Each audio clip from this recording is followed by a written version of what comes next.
today's video is about ano ba yung mga pagkakamali or mistakes that kills attraction. Okay, anong ibig kong sabihin dito?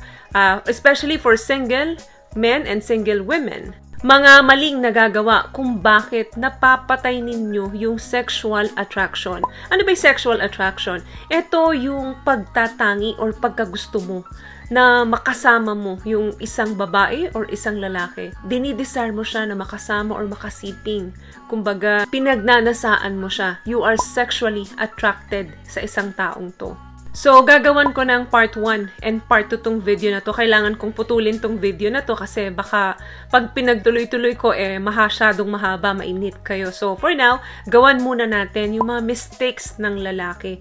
Kung bakit napapatay ninyo nang hindi ninyo sinasadya yung sexual attraction. Let's start sa mga single men. Halimbawa, may nakita ka. Isang babae na maganda, sexy, at nakuha niya talaga yung attention mo. Ngayon, hindi ka makalapit sa kanya kasi nandun na yung nervyos mo. Ang tawag doon yung approach anxiety. So, ang nangyayari, nauunahan ka na nung kaba mo. Kaya, instead of lalapit ka dun sa babae para makipagkilala, hindi mo na magagawa yun. So, titingin-tingin ka lang ngayon dun sa babae.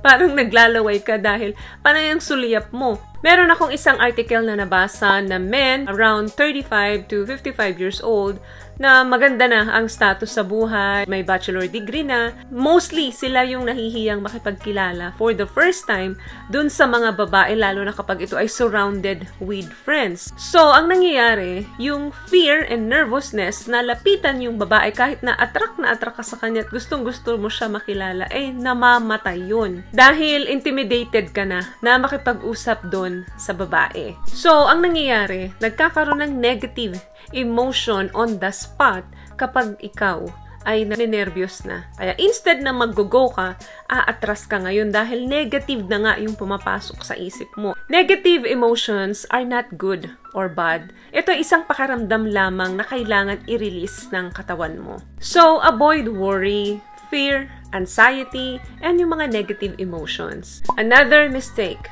wrong conversation. Okay, nakalapit ka na sa babae, naka-first move ka na, nakilala mo na siya. Eto na ngayon. Makikipag-usap ka sa kanya. Tatanungin mo kung saan siya nakatira, kung saang school siya galing, what do you do for a living, blah blah blah. Kung gusto ka ng babae, of course, sasagutin niya lahat ng tanong na yan. Magiging maganda yung conversation nyo.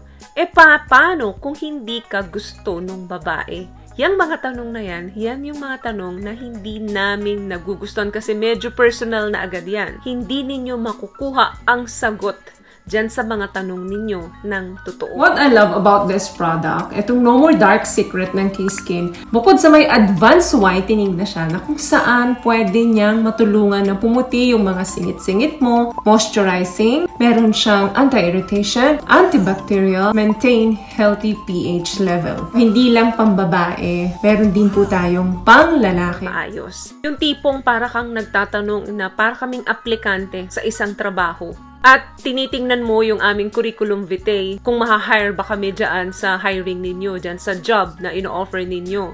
So, yung mga ganyang question sa amin, isang basurang tanong sa amin yan. Kasi medyo private pa yan, lalo na kung first meeting o first conversation natin. Malabong mag-spark ang attraction sa amin. At malamang, wala ng second meeting pa na mangyayari. So, okay lang naman na magtanong kayo about kung ano yung job namin, kung saan kami nakatira. Wag lang yung mga eksaktong detail yung hihingiin ninyo. Medyo awkward na kasi sa amin kapag mas malalim yung conversation agad sa first time. So, instead of alamin nyo yung mga detalyadong buhay namin, bakit hindi na lang kayo makipagbiruan sa amin? Talk about the weather, talk about your favorite food, talk about kung saan ba siya madalas nagkakape. Gamitin mo yung sense of humor mo para makapag-create kayo ng sexual tension. At posibleng maging arouse pa siya dun sa simpleng conversation nyo. Hanggang sa makuha mo yung kanyang contact information for closing remarks. Bago kayo maghiwalay, kailangan makapag-exchange kayo ng contact information. At masiguro mo na talagang sa kanya yung phone number na ibinigay niya sa'yo. So that makapag-schedule kaagad kayo ng second meeting ninyo or immediate date. Another thing, bad vibe.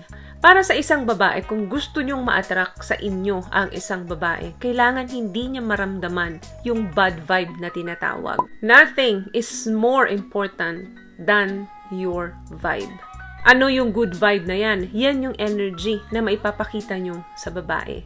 Two-step process para makapag-create kayo ng attractive vibe. Number 1, tanggalin mo yung mga negative emotions na meron ka. Number 2, practice mindfulness to magnify the emotions you have left. Yan yung mga love, peace, and of course, good energy. Hindi yung pag-uusapan nyo agad yung mga problema. Sa unang pagkikita, nagsishare ka kaagad ng mga negative emotions mo o mga problemang pinagdadaanan mo. Nako, wag mo nang gagawin yan. Last mistake, test reaction. Kapag nag-a-approach ka sa babae at hindi mo nagustuhan yung sagot ng babae dun sa tanong mo, please, don't react. Good or bad man, dapat maging okay ka sa first response niya sa'yo. Kung nagkaroon siya ng mga negative reaction doon sa approach mo, let her always respond with compassion. Sabihin mo lang sa kanya na ano man yung gumugulo sa isip mo, I hope you find peace. Kasi yung mga response niya sa'yo, maaring dala lang yun nung iniisip niya, nung moment na yun. Kung ano yung feeling niya, kung ano yung na-experience niya, have nothing to do with you. So, no matter what, always respond positively and compassion. Or, don't respond at all. So, yun lamang guys ang video natin for today. I hope may nakuha kayong tips sa mga pinag-usapan natin ngayon. And follow me sa part 2 ng video ito about women naman, kung ano yung pumapatay sa sexual attraction ng mga babae, kung bakit hindi natutuloy yung mga pagnanais o pagtatangi nila dun sa lalaking nagugustuhan nila. So if you like this video guys, please give it a thumbs up, comment down below, at huwag nyo na rin po sanang kalimutan i-click ang subscribe button dyan po sa baba. Libre po iyan. Once again, palagi po kayong mag-iingat at palagi po kayong manalangin. Thank you for watching and see you on my next one. Always love yourself and be a blessing. Bye!